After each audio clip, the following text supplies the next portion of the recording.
wir zügig mit den Arbeiten beginnen können.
V zadnji oddaji v sklopu projekta Evropski parlament za državljane bomo predstavili mednarodni projekt Nature Exchange iz Evropskega programa Leonardo da Vinci.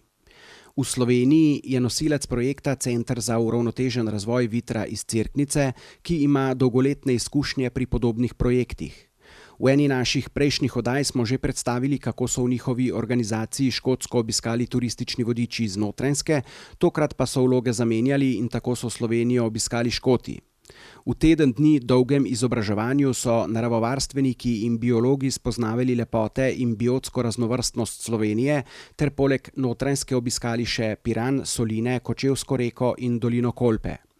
Njihov gostitelj, organizator, šofer in vodič je bil direktor Centra za uravnotežen razvoj Vitra, Bojan Žnidaršič. Za kakšen projekt pravzaprav gre? Biotska raznovrstnost je bogastvo Slovenije in to lahko prodajamo, tržimo domačinom in tujcem na različne načine. Viter to izkorišča s pomočjo sredstev Evropske unije preko programa Leonardo da Vinci, vseživljenjsko učenje, kjer kandidiramo z različnimi projekti in ko dobimo sredstva, potem običajno se Škotske, pa tudi iz drugih držav, pridejo sem ljudje in začnejo spoznavati to naše bogatstvo, našo biotsko raznovrstnost, seveda, ker smo iz Cerknice in predstavimo predvsem ta južni del Slovenije, kar pomeni Cerkniško jezero, Loško dolino, Begunje, Rakov Škocjan, potem gremo za en dan gremo v Kočevski pragost, v Krokar, za en dan gremo na Soline, na našo obalo, za en dan gremo preko Planinskega polja čez Nanos, v Vipavsko dolino, na Kras, zaključimo v Štanjelu. In na ta način pravzaprav spoznavajo ta prvič pristno Slovenijo, ali pa ta naš del Slovenije, ki ga sami zelo dobro poznamo. In tudi ljudje, jasno, ko pridejo v kontakt z njimi, so vedno rekli, da so Škoti izjemno odprti, izjemno komunikativni in tudi moja praksa to kaže. In kakšna skupina je tokrat obiskala Slovenijo? Mi s Škotsko sodelujemo že 10 let. Vsako leto pride skupina med 5 pa 10 ljudi. Ta skupina letos je 7 ljudi. Vsi so praviloma zaposleni v inštitucijah varstva okolja na Škotskem, ki so zelo razvite in vse so praviloma visoko izobražene, to se pravi z univerzitetno izobrazbo naravoslovne smeri. Kakšno je vaše mnenje o evropskih sredstvih? Evropska sredstva so vsekakor Vitri omogočala, da smo vzpostavili ta kontakt, ker in tudi na Škotskem seveda, to so sredstva, ki zagotavljajo ali pa ki omogočajo, da te skupine pridejo v Slovenijo. Pomembna je pa seveda tudi druga smer, tudi Vitra že kar nekaj let pošilja na Škotsko, če dobimo projekte potrjene, potem vsako leto po 20 ljudi v dveh skupinah, običajno je ena turistična, ena pa tako imenovana energetska skupina in tu so fenomenalni, za moje pojme fenomenalno uporabljeni denarji, ker se skupine izjemno konkretno učijo in konkretno spoznavajo konkretne rešitve, ljudi, podjetja in praksa kaže, da se potem tudi razvije to dolgoročno sodelovanje med Slovenijo in Škotsko na ravni podjetij, na ravni nevladnih organizacij ali pa čisto na osebni ravni. Ali obstaja dovolj dobrih razpisov in kako težko jih je najti? Projekti so seveda vedno z razpisi so limitirani, to se pravi so omejeni. Pri Leonardo da Vinciju, ki financira to vseživljenjsko učenje, je v Sloveniji nek limit, da lahko ena organizacija kandidira samo na en razpis. Za Vitro je to zelo omejujoče, ker imamo in zunaj Slovenije veliko partnerjev, ki bi radi, da mi pošljemo ljudi k nam, tako bi tudi radi seveda, da oni pošljajo ljudi v Slovenijo, vendar so te omejitve pri razpisih, tako da smo tle omejeni. Ali je zdaj to dobro ali slabo, jaz ocenjujem, da je to slabo, vendar je to pač dejstvo. Koliko dela je potrebno, da se pripravi tak projekt? No, vsi razpisi, ne samo evropski, so rangirani po veličini denarja, za katerega se kandidira. In to so recimo je popolnoma drugačen razpis, če ga pripraviš za tam recimo do 5000 evrov ali pa do 1000 evrov ali pa do 50 000, do 100 000, do 500 000 in tako naprej. Se pravi, razpisi so različni. Jaz nisem nikoli verjel, da, in tudi to ni res, praksa kaže, da ni, da je do teh evropskih denarjev lahko priti. Obratno, zelo velik naval je do njih in uspejo samo dobre projekti. Koliko časa je treba pisati posamezen projekt, je zelo odvisno, kaj že ima neka organizacija na zalogi. Nam, recimo zdaj v zadnjem času, zadnjih 5-7 let, recimo, kar sodelujemo s Škotsko in z ostalimi državami, pravzaprav je to res zelo hitro za narediti, zato ker vedno prilagodimo razpis iz prejšnjega leta, teksti praviloma ostajajo enaki ali pa zelo podobni, se pravi, te spremembe so minimalne. Če pa se štarta na novo, je pa seveda tega več treba pisati in tudi riziko je večje, da se ne dobi. Je pa selekcija izjemno huda in tisti, ki uspejo na teh posameznih projektih so, ko se temu reče, carji. So razpisi, poznam razpise, kjer je recimo že v začetku znano, da bo recimo 5% projektov, 3%, 7% projektov dobilo denar. Se je v letih sodelovanja Škoti že razvilo kakšno osebno prijateljstvo? No, to se pravi, osebno prijateljstvo je seveda s to kolegico, ki vodi Arč na Škotskem, z Libi Urhart. Že zelo dolg časa, od leta 2000, priteljujeva in sodelujeva. Se je pa zdaj prav s to skupino zgodil resen zanimiv paradoks. Namreč potrebno je vedeti, da je recimo Slovenijo preko teh programov spoznalo že, recimo v vsakem programu je tam 5 do 10 ljudi, so rekli, tudi že bilo jih je 12, tudi že 15, ocenujem, da jih je bilo recimo do zdaj nekih 80 do 100 ljudi že v Sloveniji iz Škotske. Mi smo vračali obiske, mislim, tudi mi smo spoznavali Škotsko in nekatere večkrat srečali, z nekateri bo ostali v kontaktu preko mailu, preko nekaj drugih projektov. Sva pa danes, v stvari včeraj, z eno od udeleženko od letošnje skupine debatirala o enemu, ki ga oba poznava in so se pogovarjala kot o starem znancu. Čeprav to ni primarno turistični projekt, verjetno pozitivno vpliva tudi na razvoj turizma. Torej, da govorijo pozitivno o Sloveniji in o naših krajih je seveda dejstvo. Mi smo zmeraj poskrbeli, da so bili profesionalno postreženi, to se pravi spanje, hrana, prevozi, program, vodenje. In res je, to ni prvenstveno turistični obisk, je pa seveda raziskovalni ali pa naravoslovni, vseživljenjsko učenje. Je pa vedno, pri vsakem programu je zraven še, ko se reče v žargonu, postelja in miza. To se pravi, ta, kot mi dostikrat rečemo, turistični del, mora biti seveda sam po sebi umeven. Potrebno je zagotoviti samo še dober program, kar ga v tej biotsko bogati notranjski in sploh Sloveniji absolutno ni problem pripraviti.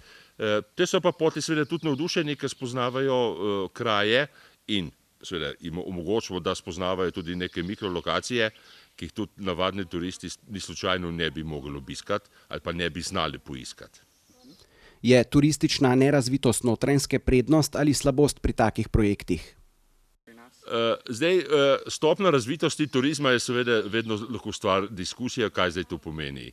Ampak na načelni ravni so naravoslovni obiskovalci ali pa ljudje, ki jih zanima naravoslovje, narava kot taka, varovanje narave, zaščita, spoznavanje ptičev, obisk gozda, obisk podzemlja. Za te ljudi je slaba infrastruktura ali pa slaba razvitost prednost. V vseh primerih prednost, ker masovnega turizma ne mara nihče, načeloma ne mara nihče, ali pa masovni turizem ima svoje zakonitosti, ohranjena narava in neokrnjena narava s splošnim izrazom, ima pa seveda svoje zakonitosti in svoje prednosti in to bi mogla Slovenija absolutno izkoristiti. Sem že parkrat provokativno rekel, da je Slovenija DOO biotska raznovrstnost. To se pravi, mi bi lahko to svoje bogatstvo, ki ga res imamo na zelo kratkem, pa na majhnem terenu, tržili zelo intenzivno. Spomnim se ene Škotine 2-3 leta nazaj, ko mi je na Nanosu po 2, 3, 4 dneh obiskovanja različnih točk tle pri nas po Sloveniji rekla, pa prav to je neverjetno, kot da bi bili vsak dan v drugi državi. To mi je tak izjemno pomemben, pa izjemno zanimiva opaska, krilatica, ker samo potrjuje to, kar mi skozi govorimo. Slovenija je biotski velikan. Nasvet za vse, ki še razmišljajo, da bi s kakšnim projektom kandidirali za evropska sredstva. No, pri evropskih sredstvih seveda evropska sredstva niso žakelj brez dna. Ta denar je moč dobiti, niso pa evropska sredstva edina, so tudi državna sredstva, slovenski razpisi, so tudi seveda občinski razpisi, so razpisi ambasad. Se pravi, ni problem v tem, da ni moč dobiti denarja. Problem je v tem, da se ne pripravi dobrih kvalitetnih programov. Se pravi, če je kakšna sugestija moja, je ta, da naj se pripravijo dobri in kvalitetni programi in potem za katerimi stoji ideja, za katerimi stoji uporabnost, za katerimi stojijo uporabniki, ki bodo to uporabljali in potem se seveda za te stvari poišče primerne razpise. Zelo napačna pot je, da se čaka na razpis in potem se kar nekaj naredi. Kaj pa po vaših izkušnjah gostom najbolj ostane v spominu? Prijazen organizator te izmenjave, vodič, šofer, ata, mama skupine, to jih vedno navduši. To so potrdili tudi udeleženci projekta. Bojan, he's obviously the #1 guide in Slovenia. Not in Slovenia, but in the world. In the world, he's the #1 guide in the world. Very affable person, very welcoming, and very funny too. Great sense of humor. So we appreciate everything that he's done for us so far. Kakšno pa je njihovo mnenje o evropskih sredstvih? Okay, what I think about European grants is, especially in this case, is it's a fantastic opportunity for people to share ideas and give a fresh perspective on not only how to create an educational experience for visitors, but also how staff from different countries can educate each other. And coming to Slovenia, from what I've seen just in the past 24 hours, is that there's a fantastic opportunity here for tourism development, which is my background. And I see a lot of potential for not only accommodation, but obviously nature tourism, food tourism. We obviously have the beach in a few days' time. So I think contained within quite a small country, there's a lot of different experiences that people can come and explore in Slovenia. I suppose in general, European grants can be a good thing and also a bad thing. European grants have obviously paid for us to come here to Slovenia to find out more about the country, to network with people and to see how things work over here. But in addition, I think that occasionally European grants may be misplaced and put into things which do not necessarily benefit the local people or the local environment, and that they are put into the wrong things. I think they can do a lot of good. Where I work, we have benefited from some European grants, but we have a strong organisation that has a strong, clear purpose. And I also am a volunteer for another organisation, and we produced some information. Again, we have a lot of support. There's a lot of structure in our country that supports us to produce the best we can, and they check up and make sure. I think sometimes the grants are arranged by people who work higher up and don't quite know how things work on the ground, and the money doesn't actually do what they would like it to do, and there's no support mechanism for the people who are trying to do it. So they work, but they need backup and they need support to make it work. I've had limited experience of European grants, but the life projects is one area that I have been involved in. And I think if they're properly managed, they can achieve quite a deal.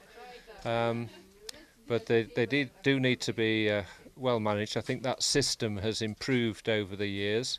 The application and the assessment of the applications has improved. But I think what still needs to be improved with the system is how the end result is actually tested, make sure that you actually achieve what you set out to achieve.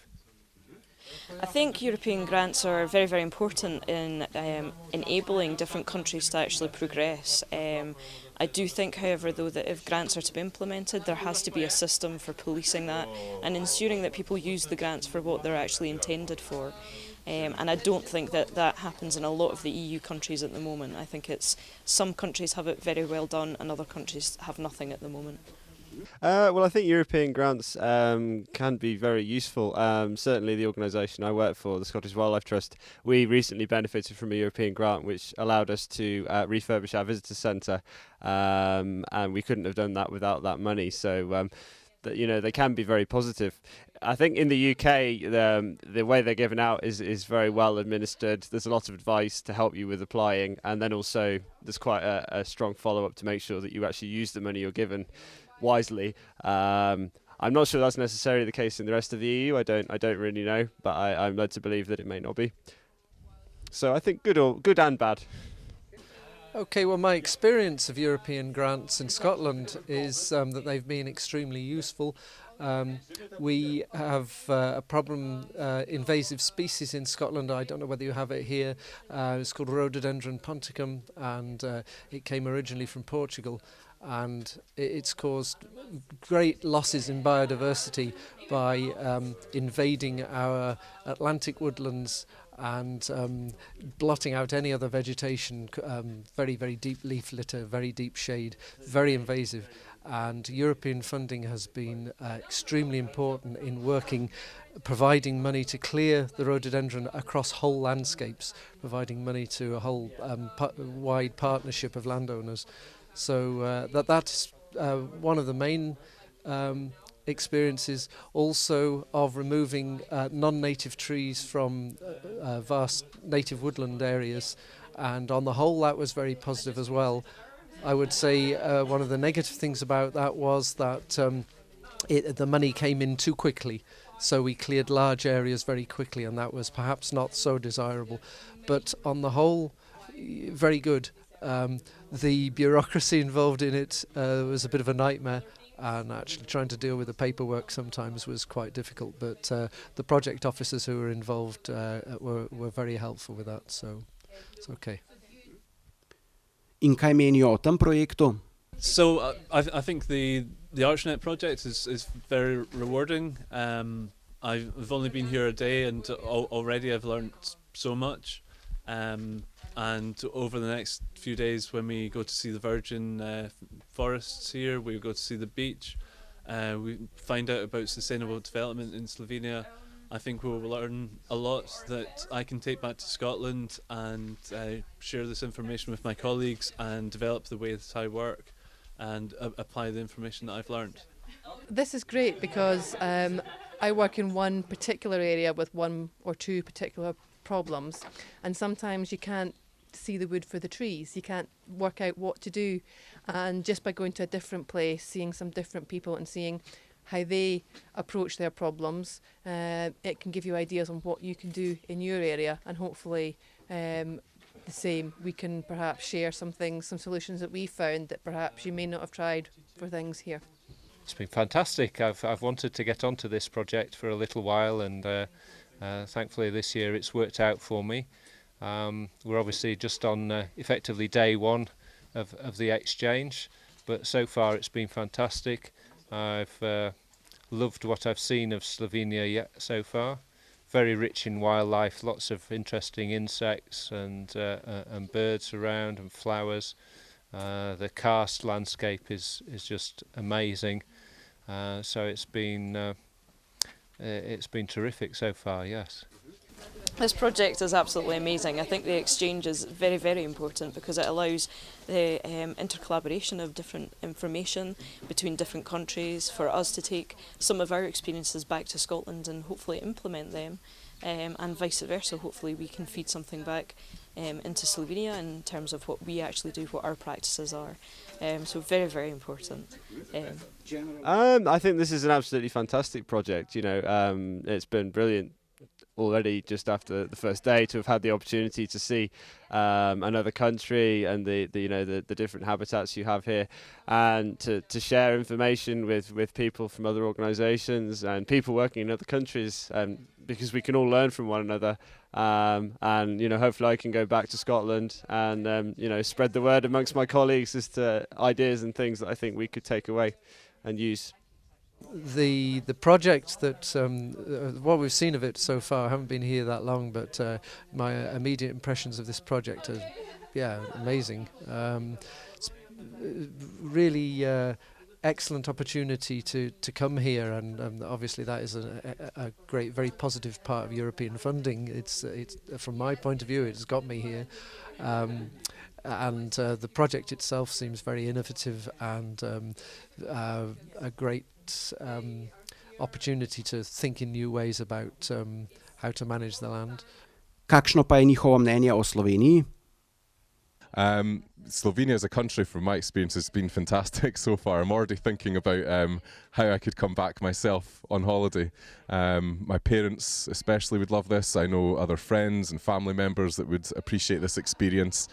The food has been amazing, and we're going to be cooking some dishes with local people in a few days' time, and trying a recipe for something that we had last night, and unfortunately I can't remember the name. But it accompanied the beef dish that we had. So we're going to try to attempt to make that, and also teach how to make Scotch broth to the Slovenian people. So far, I've only been in Slovenia a very short time, but I found it an incredibly beautiful country.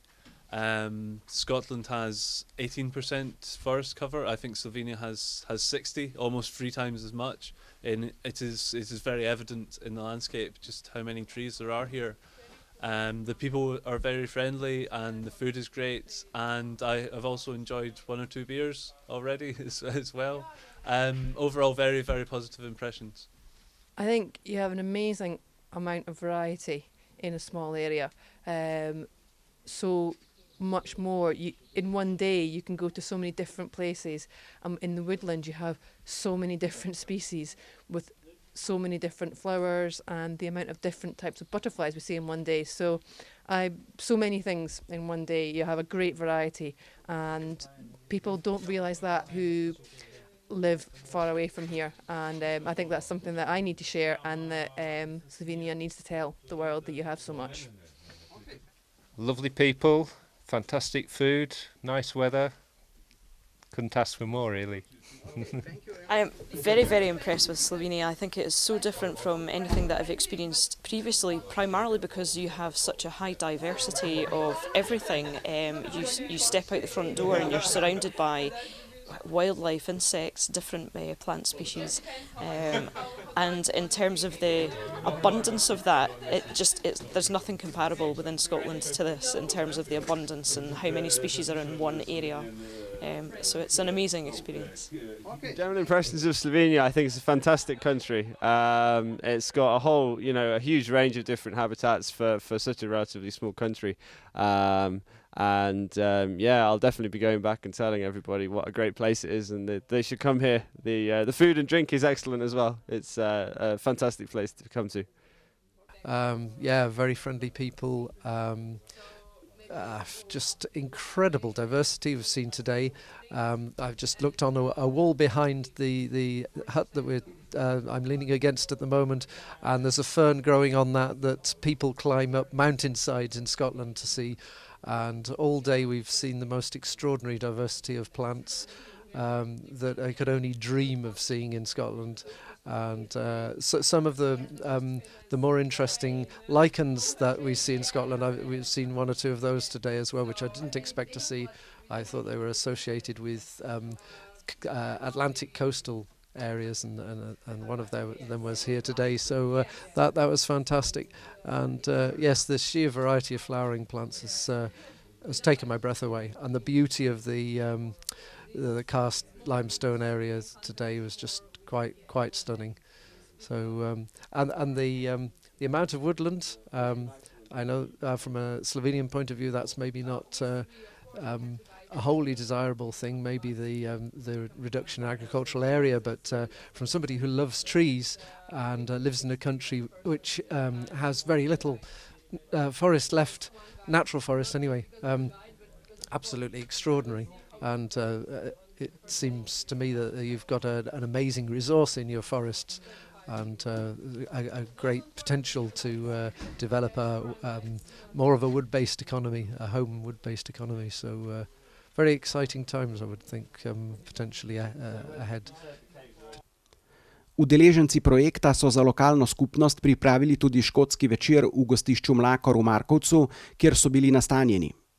Poleg enournega predavanja so skupaj z Ostrnicami, društvom žena in deklet na podeželju iz Loške doline, skuhali 3 škotske in 3 slovenske jedi. Okoli 40 obiskovalcev je tako malo spoznalo Škotsko in preživelo prijeten večer. Aprila pa smo na Dunaju obiskali podelitev nagrad Erasmus Euromedia, ki jih podeljuje European Society for Education and Communication ali Evropska družba za izobraževanje in komunikacijo. Med letošnjimi dobitniki nagrade Seal of Approval, pečat odobritve, je tudi naša televizija. Nagrajen je bil projekt Prostovoljstvo izraz aktivnega državljanstva, ki je v organizaciji Zavoda Oron na različnih področjih potekal skozi celotno lansko leto. Zavod Oron je tako poleg Radiotelevizije Slovenija edini slovenski prejemnik te prestižne evropske medijske nagrade.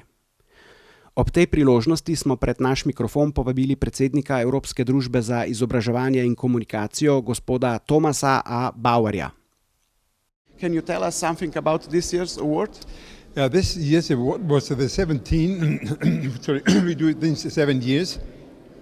And we got submissions from around 15 countries, and we selected 24 submissions from 10 countries, giving them the nomination and saying that all those products they have been awarded with the nomination, with the seal of approval, are in a high standard quality, and they enhance as well the European idea, and they are able to be used in educational context, which is very important for us to educate the European mentality and European mindfulness.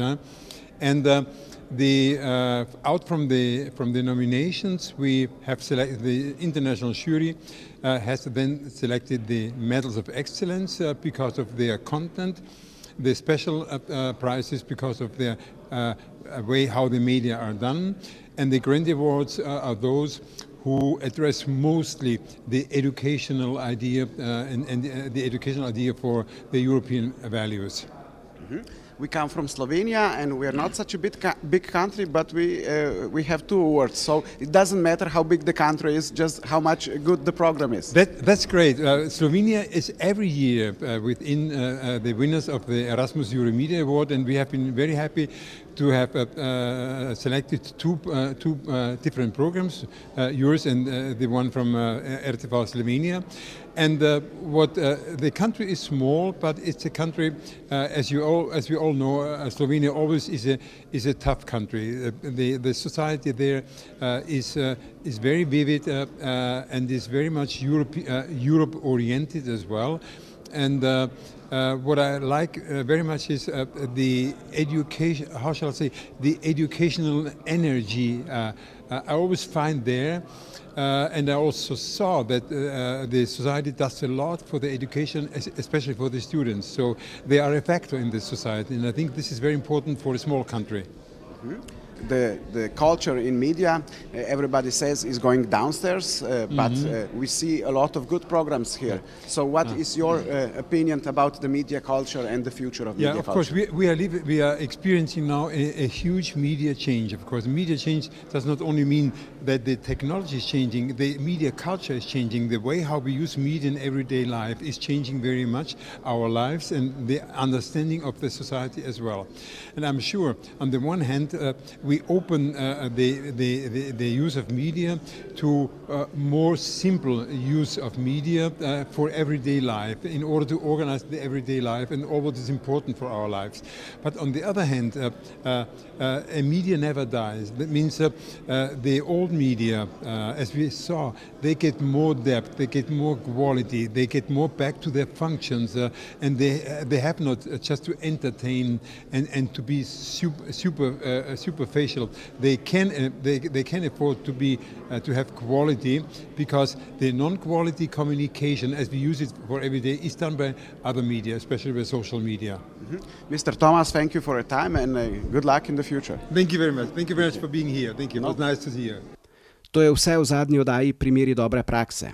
Upamo, da so vam oddaje v sklopu projekta Evropski parlament za državljane, ki smo jih snemali v preteklem letu, ponudile dovolj nasvetov in informacij, da se boste tudi sami lažje aktivneje aktivirali in se udeležili naslednjih volitev v Evropski parlament. Hvala za vašo pozornost in lahko noč.